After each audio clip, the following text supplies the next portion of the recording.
Hello my dear friends, welcome to Lucky Education. और आज हम देखेंगे इंटेंसिव सबसिस्टेंस फार्मिंग के बारे में।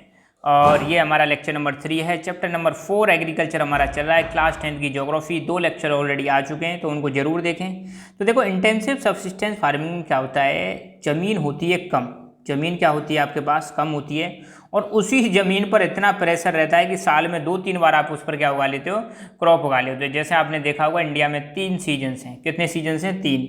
सबसे पहला है आपका रबी, फिर है आपका खरीफ, फिर है आपका जायद। रबी, खरीफ, जायद 3 सीजन्स होते हैं। और हम क्या है, उसी ही ज़मीन पर, ये मान लो हमारा कोई ज़मीन है, ज़मीन का प्लॉट है, मान लो ये ज़मीन, इसी पर आपने रबी की उगा दी, फिर खरीफ की उगा दी, फिर जायद की उगा दी। मतलब ज़मीन को शांति नहीं लेने दे रहे हो, लगातार एक के बाद एक क्या कर रहे हो, आप उस पर क्रॉपिंग कर रहे हो, खेती उगा रहे हो, फसल कर रहे हो। ऐसी जो क्रॉपिंग होती है, इसको हम बोलते हैं इंटेंसिव सबसिस्टेंस फार्मिंग, जहाँ पर मतलब ज़मीन पर बहुत ज़्यादा प्रेशर होता है। किसका? फार्मिंग का प्रेशर होता है। तो in this type of agriculture 2 और more crops are cultivated on agriculture land in a year. तो मतलब एक साल के अंदर, ये मान लो कोई हमारी एग्रीकल्चर लैंड है, इसी पर मान लो एक बार हमने व्हीट उगा दिया, गेहूं उगा दिए। फिर जब व्हीट का सीजन चला गया तो इसमें फिर हमने क्या उगा दिया, मिलेट, मतलब बाजरा उगा दिया। तो नॉर्थ इंडिया में आपने देखा होगा, जनरली हम ऐसा ही करते हैं।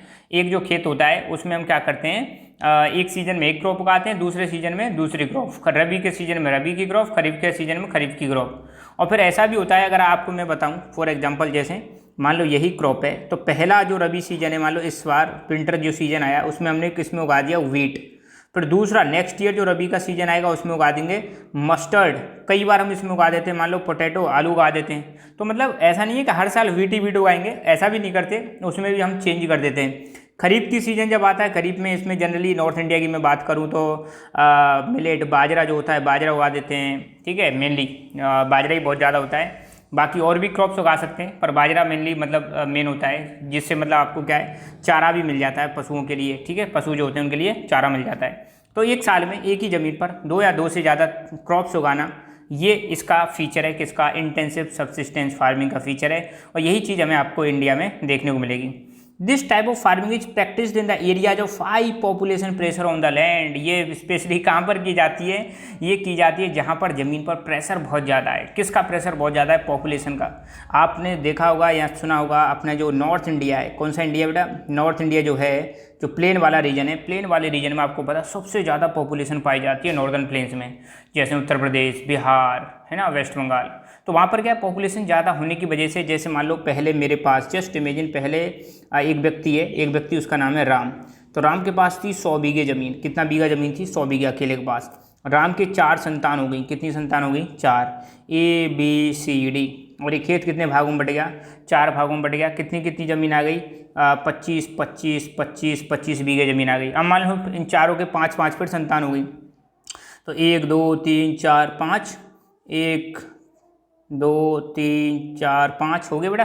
तो देखो, ज़मीन पहले ये पूरी प्लॉट हुआ करती थी, अब जैसे ही मतलब 5 संतान हुई तो ऐसे बट गई, और फिर इनके 5-5 हो गई तो ऐसे बढ़ गए। अब सोचो आगे क्या होगा, इनके भी अगर 2-2 3-3 भी हो जाएं, इनके अगर 2-2 3-3 भी हो जाएं, तो देखो प्लॉट का साइज कितना छोटा हो जाएगा। तो अब क्या हो रहा है, अब जैसे जैसे पॉपुलेशन बढ़ती जा रही है तो ज़मीन पर प्रेशर बढ़ता जा रहा है। किसका प्रेशर बढ़ता जा रहा है? अब कम ज़मीन पर ज़्यादा से ज़्यादा चीज़ें प्रोड्यूस करनी है। कम ज़मीन पर ज़्यादा से ज़्यादा चीज़ें कैसे प्रोड्यूस करते हैं? एक तो एक साल में एक से ज़्यादा क्रॉप्स उगाते हैं। दूसरा, इसमें बहुत ही ज़्यादा फर्टिलाइजर्स का इस्तेमाल किया जाता है। किसका इस्तेमाल किया जाता है?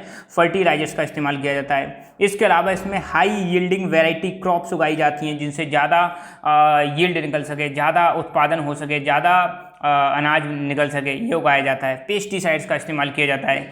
मॉडर्न इरीगेशन फैसिलिटीज़ का इस्तेमाल किया जाता है। तो मतलब ये है कि ज़मीन को छोड़ते नहीं है। ठीक है, ये जो इंटेंसिव सबसिस्टेंस फार्मिंग है, ये लेबर इंटेंसिव है। लेबर इंटेंसिव मतलब बहुत ज़्यादा इसमें लेबर की भी ज़रूरत पड़ती है, और यहाँ पर high doses of biochemical inputs की भी ज़रूरत पड़ती है। High doses of biochemical inputs का मतलब है फर्टिलाइजर्स की ज़रूरत पड़ेगी, पेस्टिसाइड्स की ज़रूरत पड़ेगी, इंसेक्टिसाइड्स की ज़रूरत पड़ेगी, हाई यील्डिंग वैरायटी सीड्स की ज़रूरत पड़ेगी, और इरीगेशन भी इसमें बढ़िया अच्छा इरीगेशन का फैसिलिटीज होनी चाहिए, अगर हमें क्या प्राप्त करना है, हायर प्रोडक्शन प्राप्त करना है, ज़्यादा से ज़्यादा उत्पादन प्राप्त करना है।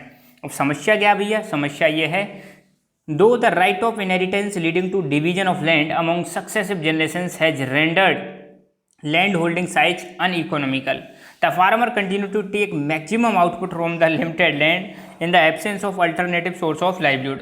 तो मैंने यही बताया कि हमारे यहाँ पे क्या हो रहा है, राइट ऑफ इनहेरिटेंस का मतलब आप समझते हो, जैसे मान लो एक पिता है, पिता के 4 संतान हैं, तो उसकी पिता की जो ज़मीन है 100 बीघे वाली जो ज़मीन है वो किसकी डिवाइड हो जाएगी, उसकी संतानों में डिवाइड हो जाएगी, तो इसको हम बोलते हैं राइट ऑफ इनहेरिटेंस। ठीक है, तो माता पिता से जो ज़मीन है उसकी संतान में ट्रांसफर हो जाती है। तो इसकी वजह से क्या हो रहा है, हमारी ज़मीन का डिवीजन होता जा रहा है, एक के बाद एक डिवीजन होता जाता है। जैसे जैसे जनरेशन बढ़ती जा रही है उतना ही ज़मीन का साइज क्या होता जा रहा है, कम होता जा रहा है। अब हम क्या कर रहे हैं, इसी कम से कम ज़मीन पर ज़्यादा से ज़्यादा आउटपुट लेने की कोशिश कर रहे हैं, ज़्यादा से ज़्यादा प्रोडक्शन लेने की कोशिश कर रहे हैं, तो ज़मीन पर प्रेशर बहुत ज़्यादा है। अब ऐसा क्यों कर रहे हैं, क्योंकि अगर एक इंसान के पास कोई सोर्स नहीं होगा लाइवलीहुड का, आप सोचो गांव में किसानों के पास नौकरी नहीं है, तो वो क्या कोशिश करेंगे कि वो जो कम ज़मीन है उसी में से ज़्यादा आउटपुट निकालने की कोशिश करेंगे, जिससे ज़मीन पर प्रभाव पड़ रहा है, बहुत ज़्यादा डिग्रेडेशन भी हो रहा है लैंड का। ठीक है, there is enormous pressure on the agriculture land, इसकी वजह से ज़मीन पर बहुत ज़्यादा प्रेशर है। तो ये हुई हमारी इंटेंसिव